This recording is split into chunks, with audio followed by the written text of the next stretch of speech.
مفتی صاحب، عورت ڈاکٹری کا کورس کر کے ڈاکٹری کی نوکری کر سکتی ہے پاکستان میں یا عرب ممالک میں، یورپ میں، جہاں اس کے خاوند ہو اس ملک میں اس کی کمائی حلال ہوگی یا حرام ہوگی؟ ڈاکٹری کا کورس خواتین کو ڈاکٹری کی یا میڈیکل کی اس فیلڈ میں جانا چاہیے جو عورتوں سے ریلیٹڈ ہو، جس میں ان کا مردوں کے ساتھ انٹریکشن ہو، وہ کورسز وہ ڈگریاں نہیں لینی چاہیے، جیسے گائنی کی ڈاکٹر ہیں یا کوئی اس طرح کی چیزیں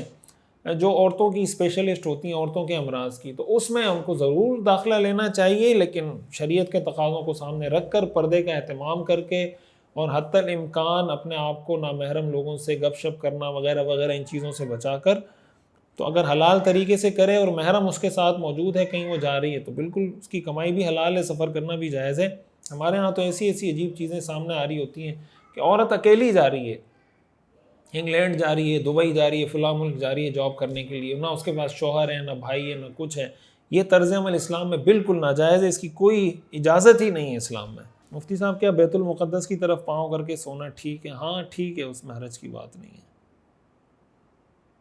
مفتی صاحب، آپ خیریت سے ہوں گے؟ سوال، میں نے کسٹمر کو ایک 1500 والا پیس ڈریس 2000 میں دیا تھا، اب وہ کسٹمر ایکسچینج کرنے کے لیے آیا اور 1400 والا ڈریس ایکسچینج میں لیا، اب 100 روپے اس کو واپس دینا ضروری ہے یا نہیں؟ بہت سی مرتبہ کسٹمر ہی 200-300 روپے لے لیتے ہیں، کیا یہ لینا جائز ہے یا نہیں؟ وضاحت کے ساتھ۔ دیکھیں، جب آپ نے 1400 روپے والا ڈریس دیا نا، تو آپ کو 600 روپے واپس دینے پڑیں گے۔ جب آپ نے 2000 میں دیا تھا اور یہ ڈریس آپ 1400 کا بیچتے، اور ابھی وہ 1400 والا ڈریس آپ سے لے کے جا رہا ہے، تو آپ کو 600 روپے اس کو ریٹرن کرنے پڑیں گے۔ ایک سوال LAM کے نام سے لیم ایپ کے بارے میں کسی نے پوچھا تھا پہلے بھی، اور یہ لاوا ایپ کے نام سے بھی یہی اپلیکیشن ہے کہ اس سے ارننگ کرنا جائز ہے یا نہیں؟ تو اس میں بنیادی طور پہ یہ ہوتا ہے کہ آپ کچھ فیس دیتے ہیں، فیس دینے کے بعد آپ کچھ ویڈیوز دیکھتے ہیں، کچھ تصاویر دیکھتے ہیں، اور اس کی آپ کو اجرت مل رہی ہوتی ہے۔ تو لیم ایپ ہے یا لاوا ایپ ہے، اس سے ارننگ کرنا یہ جائز نہیں ہے، اور اس کے ناجائز ہونے کی وجہ یہ ہے کہ 2-3 چیزیں ہیں اس میں۔ ایک تو یہ کہ آپ ویڈیو دیکھنے کے پیسے لے رہے ہیں اور تصویر دیکھنے کے پیسے لے رہے ہیں، یہ کوئی ایسا عمل نہیں ہے جس کی اجرت لینا جائز ہو۔ فقہاء اس کو کہتے ہیں کہ منفعت مقصودہ نہیں ہے، یعنی کسی ایسی چیز کی آپ اجرت لے سکتے ہیں جو مقصود ہو۔ دوسرا مسئلہ اس میں یہ ہے کہ اس میں دھوکے کا ایلیمنٹ بھی ہے، اس لیے کہ آپ جس کمپنی کے اشتہارات آپ دکھا رہے ہوتے ہیں، اس کو تو یہ لگتا ہے کہ بھئی اتنے ہزار لوگوں نے ہماری ویڈیو دیکھ لی، اتنے لوگوں نے دیکھ لی، حالانکہ وہ دھوکے سے آپ کسی ایسے آدمی کو دکھا رہے ہوتے ہیں جو اس سے متعلق ہوتا ہی نہیں ہے۔ تو دھوکے کا بھی ایلیمنٹ اس میں موجود ہے، وہ جینون ویوز نہیں ہوتے۔ تیسرا اس میں یہ ہے کہ آپ حق اجارہ خرید رہے ہوتے ہیں، یعنی آپ جس کو حق مجرد فقہاء کہتے ہیں، کہ آپ پیسے دے کے کہہ رہے ہوتے ہیں کہ بھئی مجھے آپ کرائے پہ رکھیں اور میں آپ کو یہ کام کرائے پہ کر کے دوں گا، اور اس کے آپ پیسے فیس بھر رہے ہوتے ہیں، تو یہ عمل بھی جائز نہیں ہے۔ اس لیے ان ساری صورتوں کو اگر سامنے رکھیں تو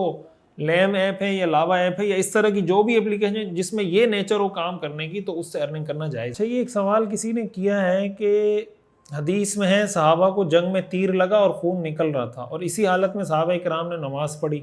تو فقہ حنفی میں خون نکلنے سے وضو کیوں ٹوٹ جاتا ہے؟ برائے مہربانی تفصیل سے جواب عنایت فرمائیں۔ عباد الرحمن، بہار، انڈیا سے۔ دیکھیں، یہ جو حدیث ہے نا جس میں اس بات کا ذکر ہے کہ صحابی کو تیر لگا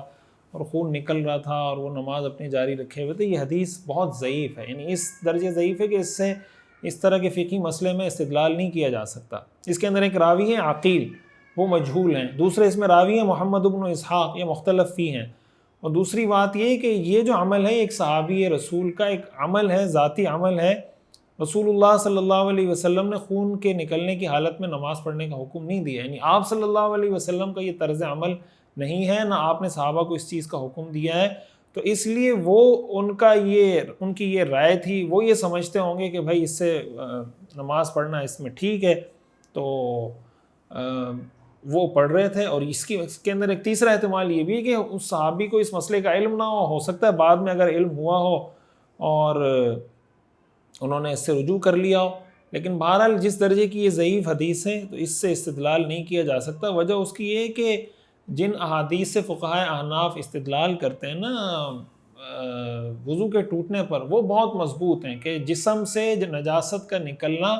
یہ ناقض وضو ہے۔ اس پر احناف کی بہت ساری احادیث ہیں جس کو دلیل کے طور پر احناف پیش کر رہے ہوتے ہیں، اور اسی سے احناف استدلال کرتے ہیں۔ اچھا جناب،